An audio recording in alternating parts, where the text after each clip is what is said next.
Hello class, good morning everyone.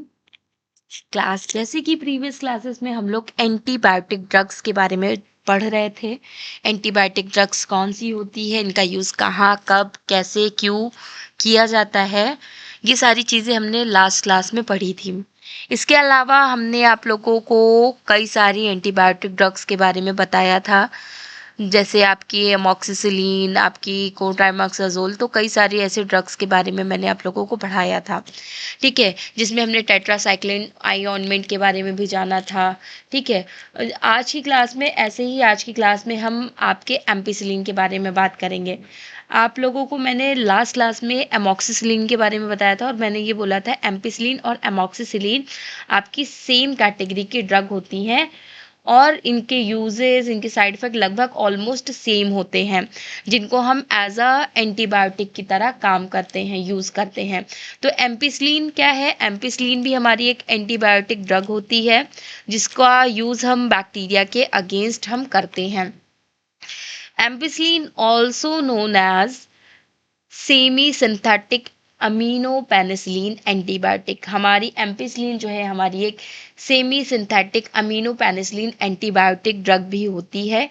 It has similar mechanism to amoxicillin. इसका जो mechanism of action होता है वो आपके सिमिलर होता है आपके एमॉक्सिसिलिन की तरह and is used against the bacterial infection. और ये ड्रग जो है हमारे बैक्टीरियल इन्फेक्शंस के अगेंस्ट ही काम करती है। इसकी क्लास अगर हम देखें तो ये हमारी एक बीटा लैक्टम एंटीबायोटिक ड्रग होती है, जिसका जो ग्रुप होता है वो आपका अमीनो पेनिसिलिन ग्रुप की एक कैटेगरी की ड्रग होती है। ये इसका टाइप अगर हम देखें तो ये बैक्टीरिसाइडल एंटीबायोटिक ड्रग होती है, जो बैक्टीरिया को किल करने का काम करती है। इसके अलावा अगर हम इसका रूट देखें तो oral and penetrate parenteral formations, ये आपके पैरेंट्रल फॉर्मेशंस को फॉर्म करती है और इसका ओरली इसका यूज़ किया जाता है और इजी टू अवेलेबल होती है ये।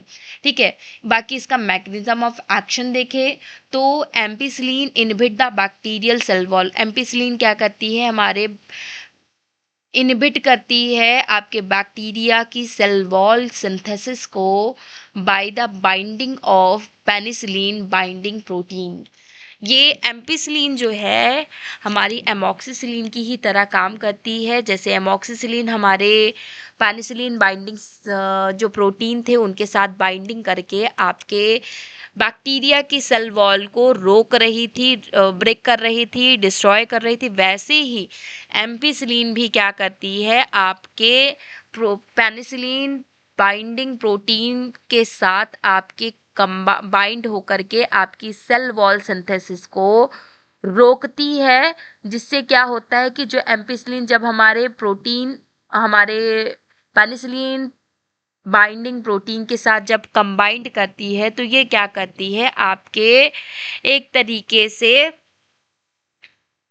जो पेप्टाइडोग्लाइकेन का जो फॉर्मेशन हो रहा था हमारे बैक्टीरियाज में, उसको रोक देती है, जिसकी वजह से जब ग्लाइकोकेन जो आपका फॉर्मेशन जो हो रहा था,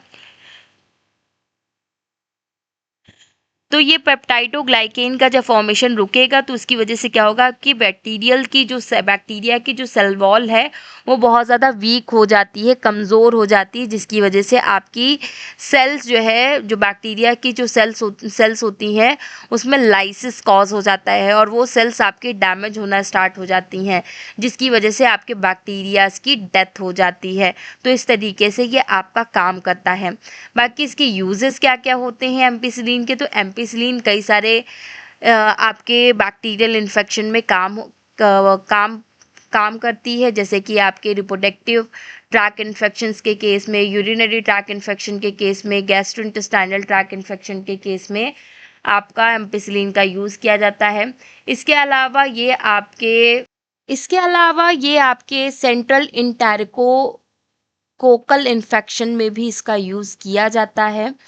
इसके अलावा ये आपके लिस्टेरिया मोनोसाइटोजीन्स के इन्फेक्शंस में भी इसका यूज़ किया जाता है। लिस्टेरिया मोनोसाइटो साइटोजीन्स जो इन्फेक्शन होता है बेसिकली एक ऐसा इन्फेक्शन होता है जिसमें जिसमें आपका फीवर, मसल्स एक्ने या फिर आपको नौजिया, वॉमिटिंग, डायरिया या फिर आपकी नेक स्टिफ हो जाती है और आपको बहुत ज़्यादा कभी-कभी समटाइम्स आपको बहुत ज़्यादा कन्फ्यूजन्स क्रिएट होने लगती है और कभी-कभी आपको लॉस ऑफ बैलेंसिंग की वजह से आपको सीजर्स वगैरह भी दिखाई दे सकते हैं। ठीक है, तो एक तरीके का ये भी आपका एक ऐसा इन्फेक्शन होता है जो कि आपका कहाँ ये कंटामिनेटेड फूड की वजह से या फिर आपके ये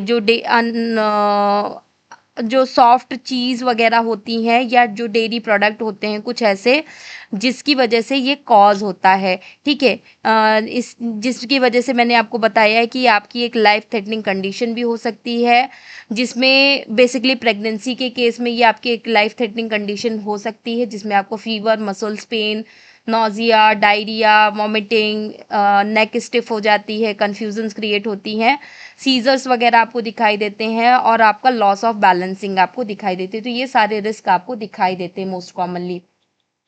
तो वहाँ पर भी हम इसका यूज़ कर सकते हैं। इसके अलावा आपका इसका यूज़ जो है सर्टेन नियोनेटल इन्फेक्शंस के केस में भी हम कर सकते हैं। यूजुअली ये हमारी जो है वहाँ पे कॉम्बिनेशंस के साथ इस दवा को दिया जाता है जो कि एक तरीके की एंटीबायोटिक्स की तरह वहाँ पे काम करती है। ठीक है, बाकी इसकी कई सारे अदर साइड इफ़ेक्ट्स भी दिखाई दे सकते हैं जब भी हम इनका यूज़ करते हैं, जैसे most commonly diarrhoea, nausea, vomiting, skin rashes, ये सारे कॉमन साइड इफ़ेक्ट्स आपको दिखाई देते हैं। इसके अलावा कुछ सीरियस साइड इफ़ेक्ट्स भी आपको दिखाई दे सकते हैं जैसे कि एनाफाइलैक्सिस है या सीवियर रिस्क ऑफ रिएक्शंस होने के कई सारे सीवियर रिस्क हो सकते हैं या एंटीबायोटिक एंटीबायोटिक एसोसिएटेड सी डिफिकल्ट डायरिया के केस में भी हम इसका यूज़ कर सकते हैं।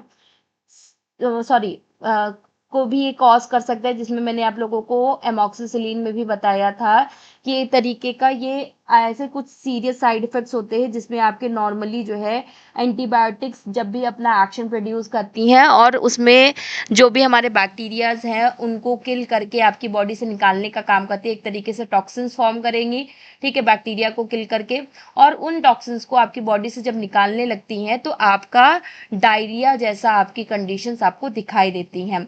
इसके अलावा कई सारे प्रिकॉशंस हमें फॉलो करने चाहिए इसके केस में, जैसे कि चेक पेनिसिलिन एलर्जी। अगर किसी को पेनिसिलिन एलर्जी है तो उसको हम एम्पिसिलिन नहीं रिकमेंड करेंगे। जैसे हमने एमॉक्सिसिलिन में आपको बताया था कि अगर आपको एम्पिसिलिन से एलर्जी है तो हम एमॉक्सिसिलिन को नहीं देंगे।